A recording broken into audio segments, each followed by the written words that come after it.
नमस्कार, स्वागत है आपका दिल्ली एनसीआर दिन भर में आपके साथ। मैं हूं मुकेश गुप्ता। आइए बुलेटिन की शुरुआत करते हैं। सबसे पहले एक नजर अभी तक की हेडलाइंस पर। सीएम केजरीवाल ने दिल्ली में वीकेंड कर्फ्यू का किया ऐलान। इस दौरान मॉल, जिम, स्पा सब बंद रहेगा। दिल्ली में कोरोना से बेखौफ लोग, नाइट कर्फ्यू के उल्लंघन में 5 दिन में 42,000 लोगों का चालान। कोरोना से निपटने के लिए आप सरकार की तैयारियां तेज, 5 स्टार होटल में भी लगे कोविड पेशेंट के लिए bed. Police commissioner S N Srivastava ने पुलिसकर्मियों के कोरोना संक्रमित होने पर जताई चिंता, ड्यूटी पर की एहतियात बरतने की अपील। और दिल्ली में हैंडीकैप बुजुर्ग की कार चोरी की वारदात सीसीटीवी में कैद। अब खबरें विस्तार से। कोरोना का नया केंद्र बनती जा रही दिल्ली को लेकर आम आदमी पार्टी सरकार ने आज कुछ नई घोषणाएं की। आपको बता दें कि शुक्रवार रात 10 बजे से लेकर सोमवार सुबह 6 बजे तक दिल्ली के अंदर वीकेंड कर्फ्यू का ऐलान दिल्ली के मुख्यमंत्री ने किया है। इस दौरान एसेंशियल सर्विस को छोड़कर कई चीज़ें बंद कर दी गई है। कर्फ्यू के दौरान क्या रहेगा खुला और क्या रहेगा बंद, और कर्फ्यू किस तरह का रहेगा, इसको लेकर आइए आपको ले चलते हैं सीधे मुख्यमंत्री अरविंद केजरीवाल की प्रेस कॉन्फ्रेंस की तरफ। सुनवाते हैं आपको उन्होंने क्या कुछ कहा दोपहर में आयोजित की गई अपनी इस प्रेस कॉन्फ्रेंस के दौरान। जैसे हम देख रहे हैं रोज़ केसेस बढ़ते जा रहे हैं। इस स्थिति को कंट्रोल करने के लिए दिल्ली सरकार ने कुछ निर्णय लिए हैं। आज एलजी साहब के साथ मीटिंग हुई थी और सब ने मिलके ये निर्णय लिए हैं कि वीकेंड के ऊपर कर्फ्यू दिल्ली के अंदर लगाया जाएगा। इसका कारण ये है कि लगभग हफ्ते के दौरान, वर्किंग डेज़ के दौरान आदमी को अपनी कमाई करने के लिए जाना होता है, आदमी को अपने काम पे जाना होता है। लेकिन वीकेंड में अक्सर जो लोग निकलते हैं वो अपने एंटरटेनमेंट के लिए या दूसरी एक्टिविटीज़ के लिए निकलते हैं, जो कि कर्टेल की जा सकती है, जिसके ऊपर अंकुश लगाया जा सकता है। उससे बहुत ज़्यादा लोगों को दिक्कत नहीं होनी चाहिए। इसीलिए चेन तोड़ने के लिए वीकेंड के ऊपर, ताकि लोग ज़्यादा संपर्क में ना आए, वीकेंड के ऊपर कर्फ्यू लगाया जा रहा है। लेकिन इस कर्फ्यू की वजह से जो एसेंशियल सर्विसेज हैं, मान लीजिए आपको अस्पताल जाना है, मान लीजिए आपको एयरपोर्ट जाना है, मान लीजिए आपको रेलवे स्टेशन जाना है। एक और भी बड़ी चीज़ है कि ये शादियों का सीज़न है और कई लोगों की ऑलरेडी शादी की डेट्स डिसाइड हो चुकी हैं, सब कुछ तैयारियां हो चुकी हैं। हम नहीं चाहते कि उनको किसी तरह की तकलीफ़ हो। ऐसे लोगों को जो एसेंशियल सर्विसेज हैं और ख़ासकर जो शादियां हैं, उनको हम कर्फ्यू पासेस दे के उनको अलाउ करेंगे, उनका मूवमेंट हम अलाउ करेंगे। वो कर्फ्यू पासेस के अप्लाई कर सकते हैं और उनको जल्द से जल्द बिना किसी हैरेसमेंट के हम कर्फ्यू पासेस देंगे। मॉल्स, जिम्स, स्पाज और ऑडिटोरियम्स को फ़िलहाल बंद करने के निर्देश दिए जा रहे हैं। सिनेमा हॉल्स 30% की कैपेसिटी पे चल सकते हैं। वीकली मार्केट्स जो हैं वो एक वीकली मार्केट पर डे पर जोन के हिसाब से अलाउ किया जाएगा और वीकली मार्केट में ज़्यादा भीड़ ना हो, इसके लिए भी स्पेशल इंतज़ाम कुछ किए जा रहे हैं, जिसके आज ऑर्डर निकाले जाएंगे। रेस्टोरेंट्स में अब वहाँ बैठ के खाने की इजाज़त नहीं होगी, केवल होम डिलीवरी परमिट की जाएगी। और सभी मार्केट्स के अंदर, पब्लिक प्लेसेस के अंदर एनफोर्समेंट को और ज़्यादा सख्त किया जाएगा, ताकि सोशल डिस्टेंसिंग और मास्क को इम्प्लीमेंट किया जा सके, ताकि लोग मास्क पहने। अभी हम देख रहे हैं कि कई सारे लोग बिना मास्क के घूम रहे हैं, जो कि आपकी सेहत के लिए, दूसरों की सेहत के लिए नुकसानदायक हो सकता है। ये सारे रेस्ट्रिक्शंस हम आपके लिए लगा रहे हैं, आपके परिवार के लिए लगा रहे हैं, आपकी सेहत के लिए लगा रहे हैं, आपकी ज़िंदगी के लिए लगा रहे हैं। मैं समझ सकता हूँ कि इन रेस्ट्रिक्शंस की वजह से आपको काफ़ी तकलीफ़ होगी, लेकिन आप ये भी समझ रहे होंगे और पूरा साथ देंगे, सरकार का मेरा पूरा साथ देंगे कि ये रेस्ट्रिक्शंस इस वक्त लगाने कितने ज़रूरी हैं। इन सभी रेस्ट्रिक्शंस को पालन करने के लिए मैं आप सब से हाथ जोड़ के सहयोग की अपील करता हूँ। मैं उम्मीद करता हूँ कि ये जो कोरोना की चौथी वेव आई है, इस चौथी वेव को भी हम सब दिल्ली वाले मिलके पहले जो 3 वेव आई थी उसकी तरह से हम ज़रूर सफल होंगे, जल्द सफल होंगे, ताकि हम लोगों को इससे भी जल्दी मुक्ति मिल सके। नमस्कार। दिल्ली सहित देश भर में कोरोना से जूझ रहे लोगों को उनकी जान बचाने के लिए सरकार द्वारा कई राज्यों में नाइट कर्फ्यू की घोषणा की गई है, लेकिन इस दौरान ये देखा जा रहा है कि कई लोग अभी भी अपनी हरकतों से बाज नहीं आ रहे हैं। ये लोग नाइट कर्फ्यू का उल्लंघन करते हुए पकड़े भी जा रहे हैं। अगर दिल्ली की ही बात करें तो 10 अप्रैल से लेकर अभी तक करीब 42,000 लोगों के नाइट कर्फ्यू के दौरान बाहर निकलने की वजह से चालान किए गए। आपको दिखाते हैं कहाँ कितने चालान हुए और चालान कटने के दौरान लोगों के क्या कुछ तर्क थे। देश में कोरोना संक्रमण से हालात बद से बदतर होते जा रहे हैं, लेकिन लोग अब भी मनमानी कर रहे हैं। बात देश की राजधानी दिल्ली की ही की जाए तो यहाँ लोग बढ़ते मामलों के बीच बेखौफ नजर आ रहे हैं। कोरोना के स्प्रेड को रोकने के लिए दिल्ली में नाइट कर्फ्यू लगाया गया है, जिसके प्रति लोगों की लापरवाही में कोई कमी नहीं आई है। राजधानी दिल्ली में नाइट कर्फ्यू उल्लंघन के मामले में पुलिस ने 10 अप्रैल से लेकर अब तक करीब 42,577 लोगों के खिलाफ चालान किए हैं। पुलिस ने नाइट कर्फ्यू का उल्लंघन करने पर आईपीसी की धारा 188 के तहत 14 अप्रैल तक 2044 मामले दर्ज किए। नाइट कर्फ्यू और कोरोना के दिशा निर्देशों का उल्लंघन करने वाले 18,329 लोगों के खिलाफ दिल्ली पुलिस एक्ट के तहत कार्रवाई की गई है। दूसरी तरफ दिल्ली पुलिस के कमिश्नर बंदोबस्त का जायजा लेने के लिए 13 अप्रैल की रात खुद सड़कों पर उतरे। उन्होंने पिकेट लगाकर चेकिंग कर रहे पुलिस कर्मियों की हौसला अफजाई की, साथ ही नाइट कर्फ्यू का सख्ती से पालन कराने के आदेश भी दिए। नाइट गश्त के दौरान पुलिस कमिश्नर ने मीडिया के माध्यम से लोगों से आग्रह किया है कि बहुत ज्यादा जरूरत होने पर ही घरों से निकलें, तभी वे परिवार को सुरक्षित रख पाएंगे।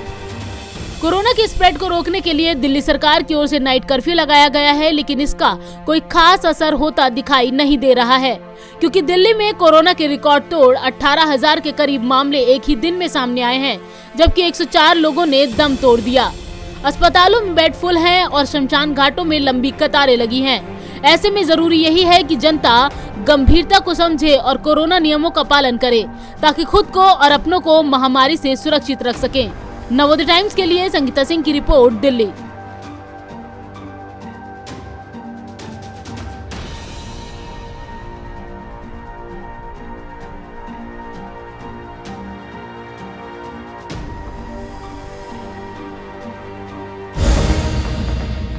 जिंदगी की जंग जीतने के लिए दिल्ली सरकार लोगों के लिए हर स्तर पर प्रयास कर रही है और इसी कड़ी में अब दिल्ली के कई 5 स्टार होटल्स को भी कोविड बेड के लिए आरक्षित कर लिया गया है। इससे पहले दिल्ली के 14 बड़े प्राइवेट हॉस्पिटल और 4 सरकारी हॉस्पिटल को कोविड हॉस्पिटल डिक्लेयर किया जा चुका है। इतना ही नहीं, दिल्ली के कई बैंक्वेट हॉल पहले ही इन हॉस्पिटल के साथ अटैच कर दिए गए थे। देश भर में कोरोना संक्रमण तेजी से फैल रहा है, वहीं दिल्ली में भी कोरोना के मामले लगातार रिकॉर्ड तोड़ रहे हैं और इन हालातों से निपटने के लिए दिल्ली सरकार हर संभव कोशिश कर रही है, जिसके लिए अब दिल्ली के 5 सितारा होटलों को भी कोविड पेशेंट के लिए बुक कर लिया गया है। जी हां, दिल्ली के स्वास्थ्य सचिव ने प्राइवेट अस्पतालों को आदेश जारी कर कहा है कि कोविड पेशेंट के लिए आसपास के होटलों में भी व्यवस्था की जाए, जिसमें 5 सितारा होटल के लिए अधिकतम 5,000 रुपए और 4 सितारा होटल के 4,000 रुपए प्रतिदिन शुल्क भी तय किया गया है।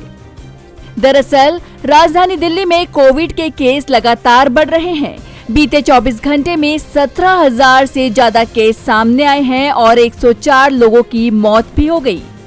इन बढ़ते आंकड़ों के चलते दिल्ली में बेड की विशेष आवश्यकता है, जिसके लिए सरकार पुरजोर प्रयास कर रही है। बता दें, होटलों के अलावा स्कूलों में भी कोविड पेशेंट के लिए बेड का इंतजाम किया जा रहा है, जिसके लिए सेंट्रल दिल्ली में लोकनायक अस्पताल के पास शहनाई और राउज एवेन्यू स्कूल में 240 बिस्तरों का इंतजाम किया गया है। वहीं उत्तरी पश्चिमी दिल्ली में बाबा भीमराव अंबेडकर अस्पताल के पास ग्रैंड उत्सव बैंक्वेट हॉल में 75 और दीपचंद बंधु अस्पताल के नजदीक मासिक सेंडोज बैंक्वेट हॉल में 250 बिस्तरों का प्रबंध किया जा रहा है। इन जगहों पर अस्पताल से स्वास्थ्य कर्मचारियों को भी तैनात किया जाएगा, जो कोविड मरीजों की देखभाल करेंगे। इसके अलावा यदि बेड की फिर भी कमी रही तो सरकारी अस्पतालों के आसपास बारात घरों, बैंकेट हॉल और यमुना स्पोर्ट्स स्टेडियम में भी बेड लगा दिए जाएंगे। बहरहाल सरकार पूरा प्रयास कर रही है कि कोविड पेशेंट को अस्पतालों में बेड की कमी न पड़े और उनका बेहतर इलाज हो सके। साथ ही सरकार की ये भी अपील है कि लोग बिना वजह घर से बाहर ना निकलें और यदि निकले तो कोविड प्रोटोकॉल का पालन करें, जिससे इस महामारी को मात दी जा सके। Bureau report, Navodaya times, Delhi.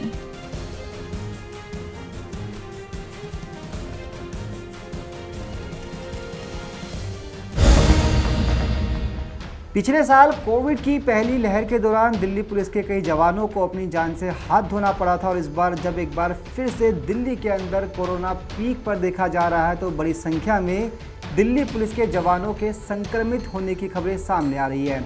ऐसे में Delhi police commissioner S N Srivastava ने अपने कर्मियों से सेवा के दौरान सावधानी बरतने की अपील की है। Delhi police commissioner S N Srivastava ने अपने जवानों से और क्या कुछ कहा, आइए आपको सुनवाते हैं। साथियों, जानकारों का कहना है कि कोरोना की ये नई लहर पिछले बार के मुकाबले ज़्यादा गंभीर है। इसके कारण संक्रमण की संख्या काफ़ी तेज़ी से बढ़ रही है, इसलिए हमें ज़्यादा सावधानियां बरतने की आवश्यकता है। पिछले कुछ दिनों से दिल्ली पुलिस के हमारे कुछ साथी कोरोना पॉजिटिव पाए गए हैं। यह संख्या बढ़ती जा रही है, जो कि चिंता का विषय है। पुलिस कर्मियों का कोरोना से उत्पन्न स्थिति से निपटने में अहम योगदान रहा है। दिल्ली पुलिस कर्मी इन परिस्थितियों में भी अपने को घर में सीमित नहीं रख सकते। हमें इस कोरोना वायरस की लड़ाई में अपने कर्तव्यों का निर्वहन करते हुए कोरोना वायरस से अपना बचाव भी करना होगा। एक दूसरे के साथ काम करते हुए, जनता के बीच जाते हुए, वेरिफिकेशन करते हुए, चालान काटते समय, पिकेट पे ड्यूटी देते समय, अस्पताल में आते जाते वक्त कोरोना से संक्रमित होने की काफ़ी संभावना बनी रहती है, परंतु एहतियात बरतने से इस संभावना को कम किया जा सकता है। आप अपने चेहरे पर N95 मास्क या 3 प्लाई सर्जिकल मास्क लगा कर रखें। पतले कपड़े से बना हुआ मास्क आपके लिए शायद पर्याप्त ना हो। कम से कम 2 परतों वाले मास्क को अवश्य पहने। हमें एक दूसरे से उचित दूरी बनाकर ही काम करना चाहिए, अन्यथा यह हानिकारक सिद्ध होगा। अपने कार्यस्थल पर सोशल डिस्टेंसिंग का ध्यान रखें व अपने कार्यस्थल या वाहन आदि को सैनिटाइज करें और अपने हाथों को साबुन से बार बार धोते रहें। इम्यूनिटी बढ़ाने वाली चीज़ों जैसे आयुर्वेदिक काढ़ा, विटामिन सी, जिंक टैबलेट आदि का नियमित सेवन डॉक्टर की सलाह लेकर करते रहें। स्वस्थ रहने के लिए योग और व्यायाम भी नियमित रूप से करें। यह ध्यान रखें कि वैक्सीन लगाने के बाद भी आप कोई लापरवाही न करें। भीड़ भाड़ वाली जगहों, सामाजिक कार्यक्रमों से बचें। यहाँ तक कि अपनी ड्यूटी के दौरान भी सामाजिक दूरी बनाकर रखें। हमें अपनी सुरक्षा के साथ साथ अपने परिवार की सुरक्षा का भी ध्यान परस्पर रखना चाहिए। आप सुरक्षित रहकर ही दूसरों की रक्षा कर सकते हैं। आपको यह बात ध्यान में रख लेनी चाहिए कि आपके सामने वाला संभवतः कोरोना से संक्रमित हो सकता है। किसी भी यूनिट का कर्मी अगर कोरोना पॉजिटिव होता है तो इसके लिए हमने यूनिट के सीनियर अफसर के साथ साथ पुलिस मुख्यालय के अफसरों की भी सेवाएं निर्धारित की हैं, ताकि अच्छा इलाज हो सके और अस्पताल में बेड मिलने में परेशानी न हो। पूरा दिल्ली पुलिस विभाग आपके साथ खड़ा है। इसके लिए 7 व 22 मई 2020 को स्टैंडर्ड ऑपरेटिंग प्रोसीजर्स जारी किए गए थे। कोरोना को दिल्ली पुलिस परिवार में फैलने से रोकने व उसके बचाव के लिए सर्कुलर नंबर 7/2020 में दिए गए दिशा निर्देशों का पालन करते हुए अपने को और अपने परिवार के सदस्यों को सुरक्षित रखें। मैं यह भी अनुरोध करना चाहता हूं कि इन निर्देशों के अलावा भी जो भी आप उचित समझते हैं, एक जिम्मेदार अफसर होने के नाते वो कदम आप अवश्य उठाएं जिससे इस महामारी से सभी का बचाव हो सके, हमारा दिल की पुलिस के स्वरूप में बढ़ोतरी हो सके। मैं आपको आपकी मेहनत के लिए बधाई देता हूं और आपकी व आपके परिवार की अच्छी सेहत की कामना करता हूं। जय हिंद। नॉर्थ वेस्ट दिल्ली के भारत नगर इलाके में एक बुजुर्ग दंपत्ति की 4 व्हीलर चोरी होने का मामला सामने आया है। चोरी की वारदात पास ही में लगे एक सीसीटीवी कैमरे में कैद हो गई। आपको बता दें कि इस बुजुर्ग दंपत्ति का कहना है कि वो चलने फिरने में सक्षम नहीं है, ऐसे में ये कार ही उनका एकमात्र सहारा थी। राजधानी दिल्ली से एक संगीन मामला सामने आया है, जहां हैंडीकैप बुजुर्ग की कार चोरी हो गई। हालांकि चोरी की यह वारदात सीसीटीवी में कैद हो गई है।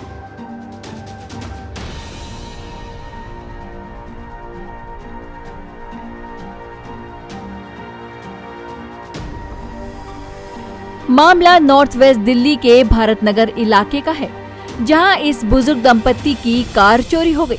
इस इलाके में ये दोनों अकेले रहते हैं और इनका एक ही सहारा इनकी i10 कार थी, जिसे चोरों ने बीती रात चुरा लिया।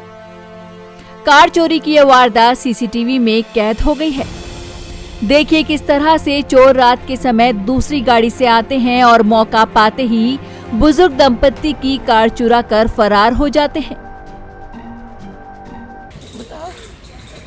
मेरे गाड़ी चोरी हो गई है। अच्छा। यहाँ गाड़ी गेट पे खड़ी थी। हाँ। तो मेरे गाड़ी का नंबर है, मैं हैंडीकैप आदमी हूँ, मेरे नाम पे गाड़ी है, सिल्वर कलर की गाड़ी i10 है, i10 सिल्वर कलर है। तो आप कहाँ जा रहे थे अब? मैं फिर डॉक्टर के पास जा रहा था। तो क्या हुआ? तो डॉक्टर वो चेक करा रहे नहीं, इसका चेक करा रहा, उसकी रिपोर्ट लेने जा रहे थे। हम बताएं आपको किस किस समस्या का सामना करना पड़ रहा है इस समय? हाँ, इसलिए हम पैदा हम चल नहीं सकते हैं, दोनों ही नहीं चल सकते, बच्चे हमारे है नहीं हैं। तो अब वो कह रहे हैं कि आप वहाँ जाकर रिपोर्ट दर्ज करा के वो करो, हम कैसे रहे? कौन कह रहा है? पुलिस वाले कहते हैं हम जाके करा के आओ, हम चल ही नहीं सकते तो कहाँ से करके आए? बताया जा रहा है कि पुलिस द्वारा इनको थाने बुलाया गया था, लेकिन इनकी थाने तक जाने की हिम्मत नहीं है, क्योंकि एक तो ये बुजुर्ग हैं, दूसरा इनके पास जो गाड़ी का साधन है वो भी अब नहीं रहा। ऐसे में यहाँ लोग पुलिस पर सवाल खड़े कर रहे हैं कि एक तो दिल्ली में लगातार गाड़ियाँ चोरी हो रही हैं और पुलिस बुजुर्ग दंपत्ति की हालत को नजरअंदाज कर रही है। ऐसे में मांग की जा रही है कि पुलिस को बुजुर्ग दंपत्ति की कार जल्द से जल्द ढूंढनी चाहिए और इलाके में पेट्रोलिंग बढ़ा देनी चाहिए, जिससे कार चोरी पर लगाम लग सके। नवोदय टाइम्स के लिए करुण ठाकुर के साथ अनिल कुमार अत्री की रिपोर्ट, दिल्ली।